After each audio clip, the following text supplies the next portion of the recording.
Hello everyone, and welcome to Soft Stories. I'm Stratton, and today we are continuing our reading of Arnold Bennett's lovely little book, How to Live on 24 Hours a Day.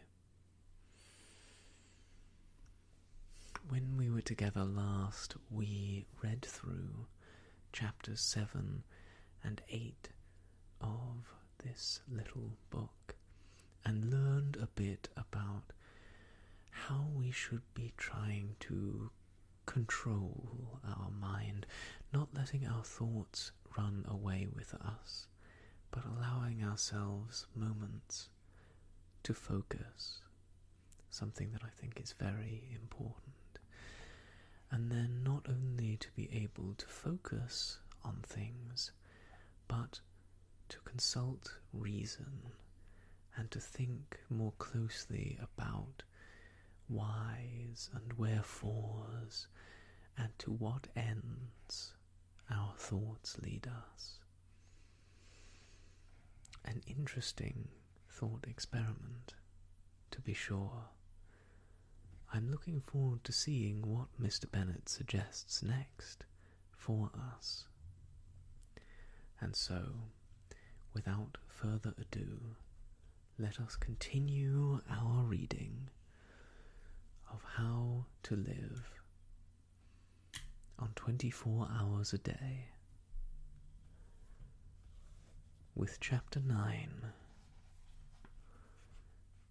Interest in the Arts. Many people pursue a regular and uninterrupted course of idleness in the evenings because they think that there is no alternative to idleness but the study of literature, and they do not happen to have a taste for literature. This is a great mistake. Of course, it is impossible, or at any rate very difficult, properly to study anything whatever without the aid of printed books. But if you desire to understand the deeper depths of bridge or boat sailing, you would not be deterred by your lack of interest in literature from reading the best books on bridge or boat sailing. We must, therefore, distinguish between literature and books treating of subjects not literary. I shall come to literature in due course. Let me now remark to those who have never read Meredith, and who are capable of being unmoved by a discussion as to whether Mr. Stephen Phillips is or is not a true poet, that they are perfectly within their rights. It is not a crime not to love literature.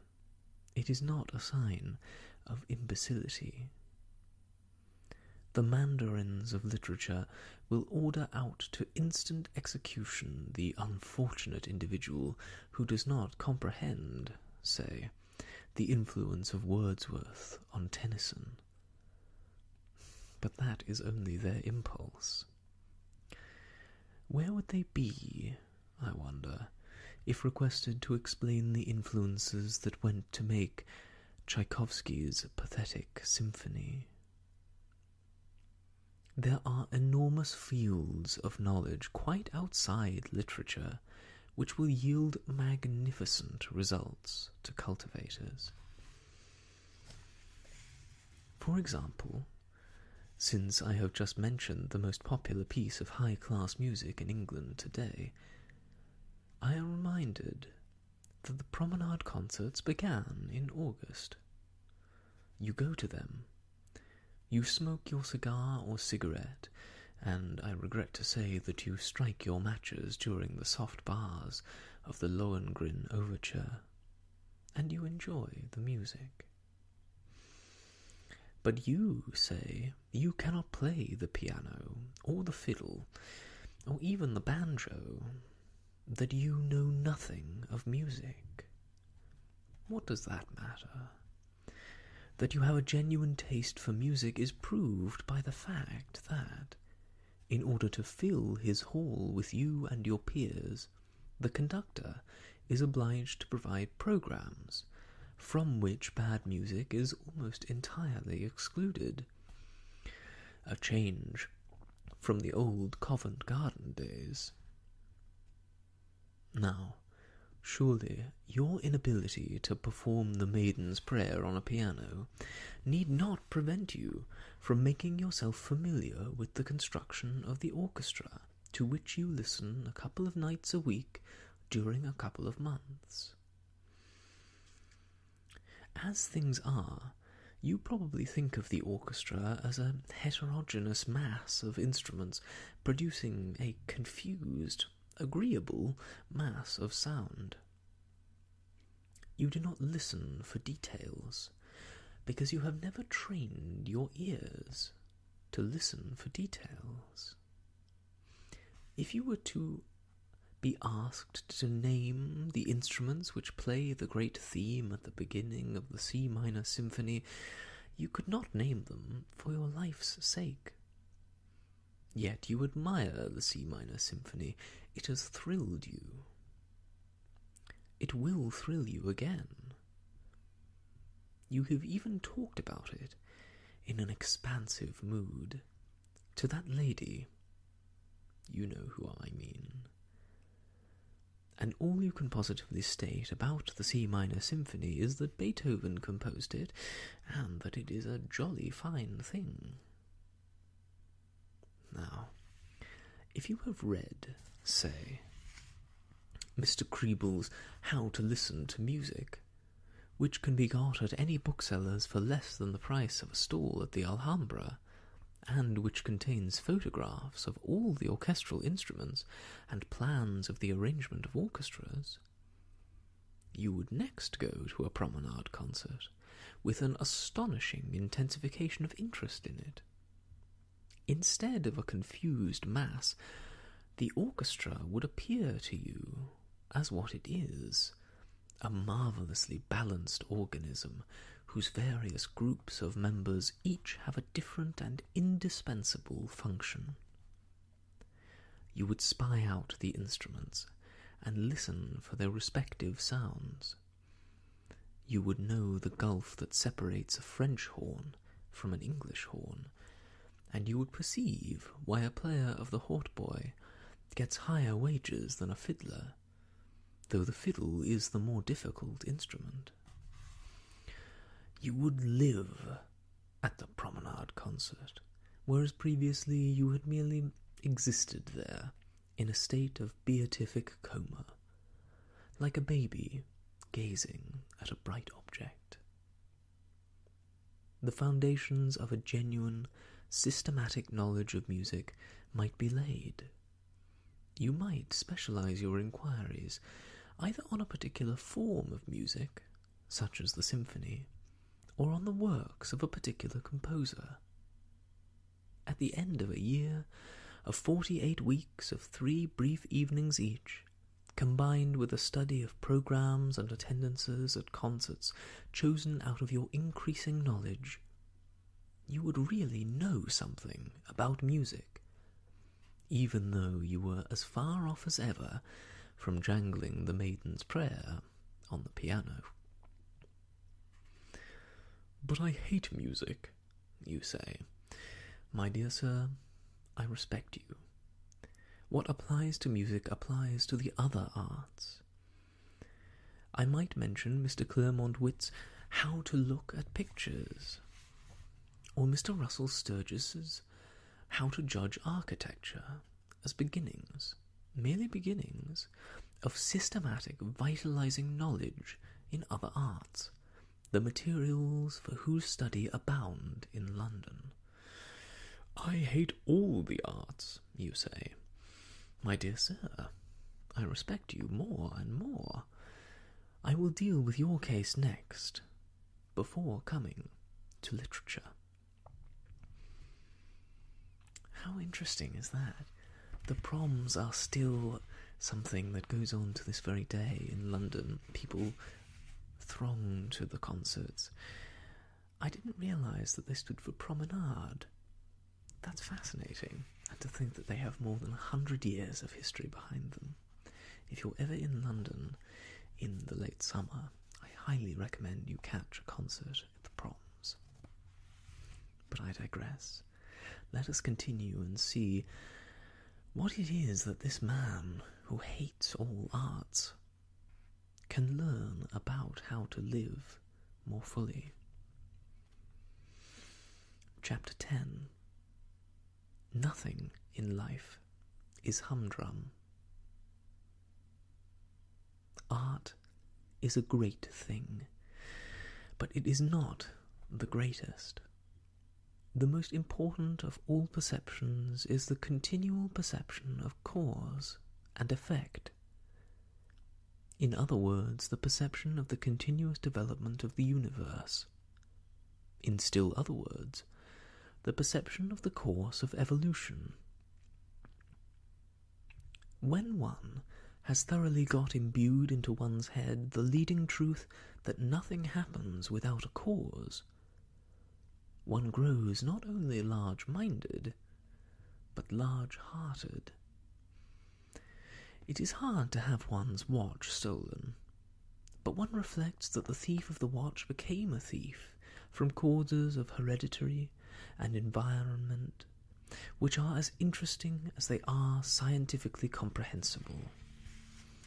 And one buys another watch, if not with joy, at any rate with a philosophy that makes bitterness impossible. One loses, in the study of cause and effect, that absurd air which so many people have of being always shocked and pained by the curiousness of life. Such people live amid human nature as if human nature were a foreign country full of awful foreign customs. But, having reached maturity, one ought, surely, to be ashamed of being a stranger in a strange land. The study of cause and effect, while it lessens the painfulness of life, adds to life's picturesqueness. The man to whom evolution is but a name looks at the sea as a grandiose, monotonous spectacle, which he can witness in August for 3 shillings third-class return. The man who is imbued with the idea of development, of continuous cause and effect, perceives in the sea an element which in the day before yesterday of geology was vapour, which yesterday was boiling, and which tomorrow will inevitably be ice. He perceives that a liquid is merely something on its way to being a solid, and he is penetrated by a sense of the tremendous, changeful picturesqueness of life. Nothing will afford a more durable satisfaction than the constantly cultivated appreciation of this. It is the end of all science. Cause and effect are to be found everywhere. Rents went up in Shepherd's Bush. It was painful and shocking that rents should go up in Shepherd's Bush.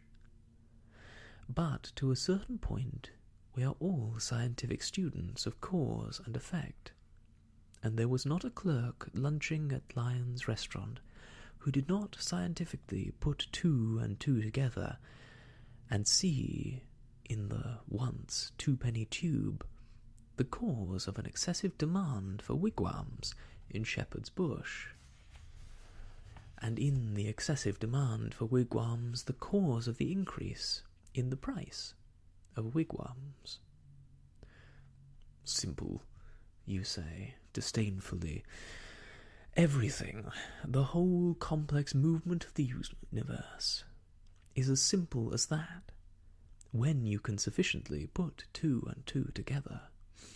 And, my dear sir, perhaps you happen to be an estate agent's clerk, and you hate the arts, and you want to foster your immortal soul, and you can't be interested in your business because it's so humdrum.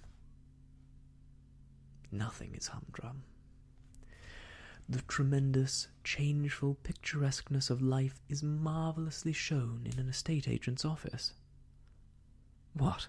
There was a block of traffic in Oxford Street. To avoid the block, people actually began to travel under the cellars and drains, and the result was a rise of rents in Shepherd's Bush. And you say that isn't picturesque? Suppose you were to study, in this spirit, the property question in London for an hour and a half every other evening. Would it not give zest to your business and transform your whole life? You would arrive at more difficult problems, and you would be able to tell us why. As the natural result of cause and effect, the longest straight street in London is about 1.5 yards in length, while the longest absolutely straight street in Paris extends for miles. I think you will admit that in an estate agent's clerk, I have not chosen an example that specially favours my theories. You're a bank clerk, and you have not read that breathless romance, disguised as a scientific study, Walter Bagot's Lombard Street? Oh, my dear sir, if you had begun with that, and followed it up for 90 minutes every other evening, how enthralling your business would be to you, and how much more clearly you would understand human nature. You are penned in town, but you love excursions to the country and the observation of wildlife. Certainly a heart-enlarging diversion. Why don't you walk out of your house door in your slippers to the nearest gas lamp of a night with a butterfly net, and observe the wildlife of common and rare moths that is beating about it, and coordinate the knowledge thus obtained, and build a superstructure on it, and, at last, get to know something about something. You need not be devoted to the arts, nor to literature, in order to live fully. The whole field of daily habit and scene is waiting to satisfy that curiosity which means life, and the satisfaction of which means an understanding heart. I promised to deal with your case, O man who hates art and literature, and I have dealt with it. I now come to the case of the person, happily very common, who does like reading. There we will stop for now. But in these 2 chapters, I see a couple of very interesting nuggets of thought. The idea that everything that goes on around us is fascinating, complex, and deserves a great amount of study. The cars that we drive are the result of millions of hours of engineering, tinkering, and experimentation. The pathways that we walk, the concrete itself, is a marvel, dating back to Roman times. The grass beneath our feet, was it there originally? Was it cultivated for our own satisfaction? When we pay attention to these things, we can see what makes life special. And I find that very special. I also like the other point he made in the first chapter that we read today, in which he talks about going more into depth with something that you care about, understanding the theory that goes into it, gives a fuller appreciation of a thing, whether your interest be in music, as the author suggests, or in literature, as I think we will hear about next time, or in video games, or in cars, as I mentioned, or in interior design. Learning about the history and the theory behind it gives us a much fuller appreciation of what it is, and a much greater joy at our participation in it. I wholeheartedly believe that. I would love to hear your thoughts, too, as we prepare to move in to the next chapter, the final part of our reading of How to Live on 24 Hours a Day. I hope you'll join me next time on Soft Stories. But until then, I wish you all the best, and goodbye.